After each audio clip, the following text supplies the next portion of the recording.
আজকে আমি চলে গিয়েছিলাম সাদাব কুইন ডেজ প্রোগ্রামে, আর আমাকে কিন্তু স্পেশাল গেস্ট হিসেবে ইনভাইট করা হয়েছিল। প্রোগ্রামটা কেন করা হয়েছে, কে কে এসেছিল, প্রিয় মুখগুলোর সঙ্গে কিভাবে সময় কাটালাম, খাওয়া দাওয়া করলাম এবং অনেক অনেক গিফট পেলাম, সবকিছু দেখতে হলে আমার ভিডিওর সঙ্গেই থাকুন। হ্যালো এভরিওয়ান, আসসালামু আলাইকুম, welcome to my another blog. কেমন আছেন আপনারা সবাই? আশা করি অনেক ভালো আছেন।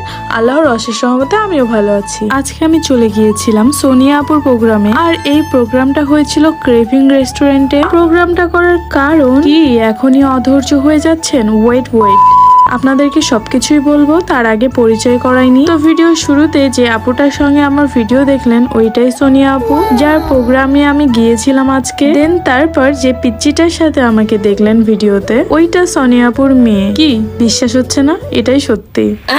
প্রথম দিন তো আমিও দেখে বিশ্বাস করিনি, তাদেরকে দেখলে